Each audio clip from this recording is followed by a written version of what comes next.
오늘 우리가 함께 나눌 말씀 마태복음 22장 34절부터 46절까지입니다. 마태복음 22장 34절부터 마지막 절까지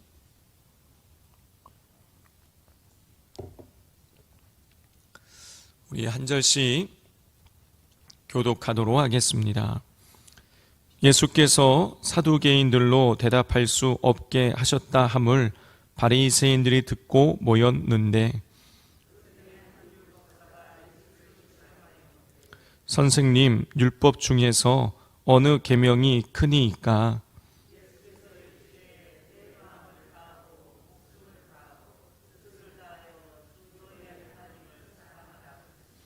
이것이 크고 첫째 되는 계명이요.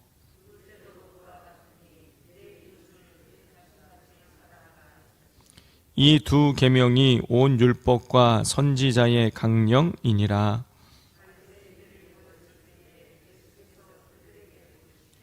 너희는 그리스도에 대하여 어떻게 생각하느냐?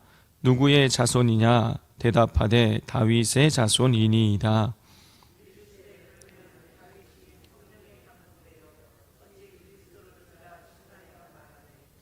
주께서 내 주께 이르되 내가 내 원수를 내 발 아래에 둘 때까지 내 우편에 앉아 있으라 하셨도다 하였느냐?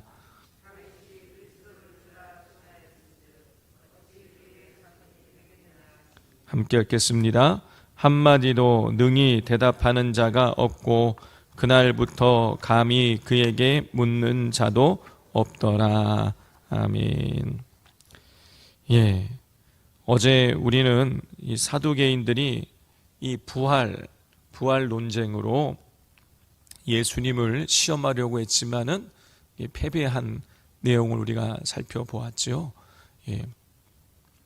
자, 이렇게 사두개인들이 예수님과의 논쟁에서 또 졌다라는 이야기를 듣고 바리새인들이 금방 예수님께 달려옵니다. 자, 그런데 사두개인들이 이 부활을 가지고 예수님을 시험하려고 하기 전에, 그 전에 바리새인들이요, 가이사에게 세금 바치는 문제를 가지고, 황제에게 세금을 바치는 문제를 가지고 예수님을 시험했었어요. 15절에 보면 바리새인들이 가서 이렇게 기록되어 있고, 이렇게 기록되어져 있죠. 자, 이때의 바리새인들은 예수님께 가서 가이사에게, 황제에게 세금을 바치는 것이 합당하냐, 이런 문제를 가지고 예수님을 시험했었어요. 그런데 패배했어요. 근데 23절에 보면 다시 사두개인들이 찾아와서 예수님을 또 시험했죠. 자, 그리고 나서 사두개인들이 패배했다 그런 얘기를 들으니까 오늘 본문 우리 34절을 보면 예수께서 사두개인들로 대답할 수 없게 하셨다함을 바리새인들이 듣고 모였는데, 이렇게 돼 있어요. 자, 그러니까 이 사두개인들과 바리새인들이 끊임없이 라이벌 관계를 형성을 하면서 어떻게 해서든지 예수님을 논리적으로 말싸움에서 무너뜨려야 자기들이 더 우월하다는 것을 보여줄 수 있으니까 이렇게 끊임없이 예수님을 찾아와서 괴롭히고 있는 것을 우리가 볼 수가 있는 것이죠. 자, 일전에 이 황제에게 세금 바치는 문제로 인해서 아주 이 코가 납작해졌던 이 바리새인들은 다시 한번 자기들의 명예를 회복하기 위해서 예수님을 찾아왔습니다. 그리고 예수님에게 이렇게 시험을 걸어옵니다. 우리 34절부터 36절까지를 교독해 보겠습니다. 예수께서 사두개인들로 대답할 수 없게 하셨다함을 바리새인들이 듣고 모였는데, 함께 읽겠습니다. 선생님, 율법 중에서 어느 계명이 크니이까? 자, 바리새인들은 이번에는요, 예수님께 율법 중에서 어떤 계명이 가장 크냐라고 이렇게 묻고 있습니다. 자, 예수님 당시에 이 율법사들은요, 율법을 613개의 조항으로 이렇게 구분을 했어요. 자, 그런데 이 613개의 조항 율법을 사람들이 모두 다 그거를 기억하고 그거를 일일이 다 지킨다라는 것은요, 그거는 불가능한 일이었던 것이죠. 그래서 어떻게 합니까? 그래서 이 율법사들은요, 그 중에서 613개 중에서 더 중요한 계명과 덜 중요한 계명을 이렇게 분류를 했어요. 248개는 더 중요한 계명, 나머지 365개는 덜 중요한 계명으로 이렇게 분류를 했습니다. 그런데 문제가 있었어요. 율법의 이 조항을 어떤 거는 더 중요하고 어떤 거는 덜 중요하냐, 이것을 구분하는 이 기준에 있어서 이게 많이 이게 차이가 있었습니다. 그 당시에 이제 이 율법계에 아주 이 두 계파가 아주 치열하게 싸우고 있었어요. 이 샴마이 학파라는 것, 그 다음에 힐렐 학파. 이 힐렐 학파, 그 당시에 이제 힐렐 학파는 굉장히 좀 자유주의적인 그런 특성을 지니고 있었고, 샴마이 학파는 아주 보수적인 입장을 견지하고 있었습니다. 그래서 이 둘 사이에 뭐가 더 중요하고 뭐가 덜 중요하냐, 율법 중에서 더 큰 계명이 무엇이냐를 가지고 이 두 계파 사이에 아주 치열한 논쟁이 있었습니다. 자, 당연히 이 바리새인들이 더 중요하게 생각하는 계명과 사두개인들이 더 중요하다고 생각하는 계명이 당연히 달랐어요. 두 계파는 그 뭐가 더 중요하냐, 어느 것이 가장 큰 계명이냐, 이걸 가지고 아주 치열하게 논쟁을 하고 있었습니다. 자, 논쟁을 하면서 이 상대방이 어떤 계명을 대면 그거에 대해서 또 공격하고, 그래서 이게 자기들이 논쟁을 하면서 이 논리가 아주 단단하게 이게 형성이 될 수 있었던 것이죠. 그래서 예수님 찾아와서 율법 중에서 어느 계명이 크냐 이렇게 물어서, 예수님이 만약에 어떤 계명이다, 계명의 어떤 조항을 딱 이야기하면 그건 이것 때문에 잘못된 것입니다 하고 예수님을 공격해서 예수님을 무너뜨리게 되면 자기들이 우월감을 갖고 백성들에게 더 큰 칭송을 얻을 수 있는 그런 상황이었던 것이죠. 그래서 예수님에게 어느 계명이 크냐라고 이렇게 묻고 있는 것입니다. 자, 어느 계명을 선택하든 이 예수님은요 공격당할 수밖에 없는 거예요. 자, 그래서 그런데요, 예수님은요 어느 계명이 크냐라는 이 질문에 신명기 6장 5절의 말씀을 인용하셔서 대답을 하십니다. 37절 38절을 같이 읽겠습니다.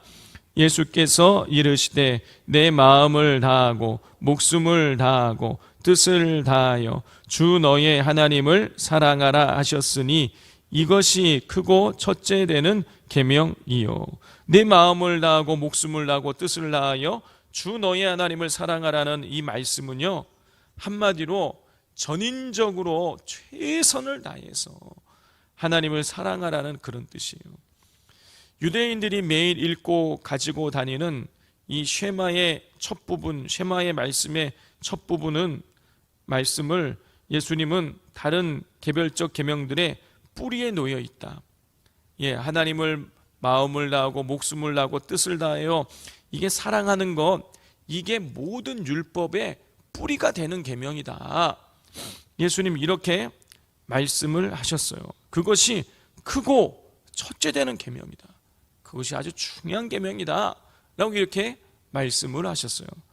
그런 이후에 예수님께서는요, 이 내 이웃을 내 몸과 같이 사랑하라는 레위기 19장 18절의 말씀을 인용하면서 두 번째 계명이라고 말씀하셨어요. 39절 40절 같이 읽겠습니다.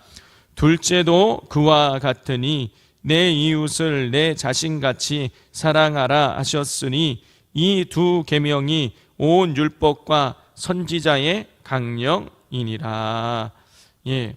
예수님은요 하나님을 사랑하는 것이 크고 첫째 되는 계명이다. 그런데 둘째도 그와 같다. 두 번째 계명이 있는데 두 번째 계명이 첫 번째 계명만큼 중요하다. 동일한 가치를 지닌다. 그런데 예수님 말씀하신 두 번째 계명이 무엇입니까? 이웃을 사랑하라는 거예요. 내 자신과 같이 이웃을 사랑하는 것이 첫 번째 계명과 같이 동일한 가치를 지닌다라고 말씀을 하고 계시는 것이에요. 하나님 사랑과 이웃 사랑, 이것이 율법과 선지자의 강령이라고 말씀하셨는데, 성도 여러분, 한 가지에서 많은 열매가 맺게 되어지지 않습니까? 그것처럼 이 하나님 사랑과 이웃 사랑이 수많은 율법의 근원이 된다라고 예수님 지금 말씀하고 계시는 것이었어요. 결론적으로 우리가 이것을 함축해 보면, 예수님은요, 이 사랑이, 하나님 사랑, 이웃 사랑, 이 사랑이 이 모든 율법의 근본이라는 사실을 언급하심으로 특정 조항을 얘기하지 않으시고 모든 율법을 망라하심으로 바리새인들의 시험을 피해 가신 것입니다. 성도 여러분, 이 율법에 있어서 핵심이 뭐냐? 사랑이라는 거예요. 사랑. 자, 오늘 이 본문을 통해서 우리는 아주 중요한 사실을 알 수 있습니다. 그건 뭐냐면, 이 교회 공동체의 중심되는 그 정신이 사랑이어야 된다는 것이에요. 하나님에 대한 사랑이 없는 교회 공동체는, 그리고 이웃에 대한 사랑이 없는 교회 공동체는요, 세상의 공동체와 아무런 차이가 없게 되는 거예요. 우리 너희가 서로 사랑하면 너희가, 세상이 너희가 내 제자인 줄 알리라 그러셨어요. 우리가 하나님 사랑하는 것은 너무나 세상과 차별되는 당연한 모습이고요, 그거에 더해서 우리가 이웃을 사랑하는 그 모습이 있어야 된다는 거예요. 그것이 세상과 우리와의 이 차이를 만들게 되어진다는 것입니다.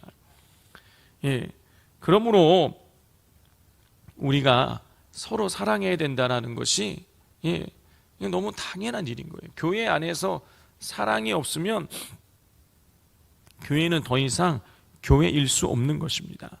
자, 그런데 사랑이 무엇입니까?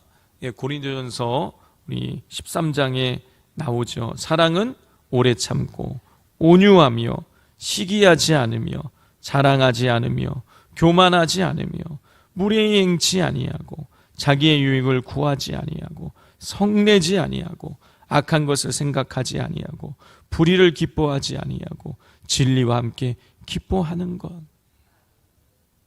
또 사랑은 허다한 허물을 덮는 것이라고도 또 다른 부분에 기록이 된 것을 볼 수가 있습니다. 그래요. 사랑은 오래 참는 것입니다. 사랑은 허물을 덮어주는 것이에요. 허물을 들추어내는 건, 남을 내가 용납하지 못하는 건 이건 사랑이 아닌 것입니다. 그런데요, 우리도 모르는 사이에 편을 갈라요. 우리도 모르는 사이에 마음의 장벽을 우리 스스로가 만듭니다. 근데 이거는요, 당연한 거지. 저 사람이 저렇게 하니까 내가 이렇게 하는 게 당연한 거야. 이게 당연한 게 아니라는 거예요. 만약에 예수님 말씀하시는 이 사랑은요, 모든 장벽을 뛰어넘는 사랑인 거예요. 예수님 만약에 예수님 마음에 드는 사람만을 위해서 십자가에 달려 죽으셨다면 우리 중 몇 명이나 구원받겠어요? 예수님, 하나님 말씀하시는 내 이웃을 내 몸과 같이 사랑하라는 이 사랑은요, 너 자신을 사랑하는 것 같이 이웃을 사랑하는 얘기는요, 모든 장벽을 다 뛰어넘어서 사랑하라는 얘기예요. 누군가를 차별하고 누군가 내 마음속에 장벽을 만드는 거는요, 당연한 일인 것 같지만 우리가 이 신앙의 관점에서 보자면 당연한 것이 아니라는 거예요. 그걸 장벽을 뛰어넘어서 사랑해야 되는 거예요.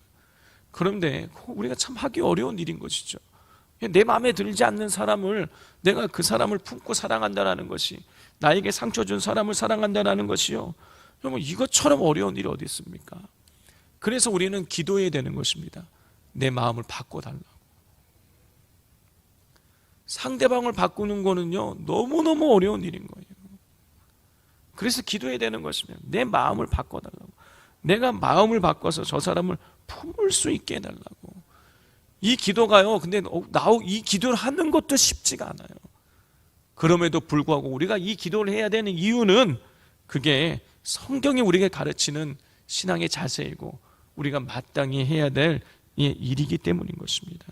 그러므로 우리가 모든 장벽을 뛰어넘어서 내 본능에 이끌리는 대로 우리가 살아가는 것이 아니라 이 본능을 뛰어넘어서 우리가 사람을 품고 사랑할 수 있도록, 우리가 내 자신처럼 내 이웃을 사랑할 수 있도록 우리가 그렇게 우리가 기도하고 또 그렇게 우리 성령의 인도하심을 받게 되시기를 주님의 이름으로 축복을 드립니다. 우리 시간 같이 기도하기를 원합니다. 우리 두 가지를 가지고 기도하기를 원합니다. 첫 번째는 우리가 하나님을 사랑하게 해달라고, 내 몸과 마음과 뜻을 다하여서, 목숨을 다하여서 하나님을 뜨겁게 사랑하게 해달라고, 하나님에 대한 영적인 갈망이 우리 안에 있게 해달라고 우리 그것을 위해서 기도하시고, 두 번째는 정말 내가 도저히 용납되지 않는 그 사람, 내가 도저히 품을 수 없는 그 사람, 나에게 상처를 주고 내 마음에 들지 않고 나와 성향이 잘 맞지 않는 그 사람, 하나님 정말 제가 용납이 되지 않는 사람들이 있는데 하나님 그 사람도 하나님 내가 용납하고 품고 사랑할 수 있게 해달라고, 내 마음을 바꿔달라고. 정말 이 기도 드리기가 우리가 어려운 줄 아는데요, 그럼에도 불구하고 우리가 억지로라도 오늘 이 한마디의 기도를 하나님께 우리가 드리기를 원합니다.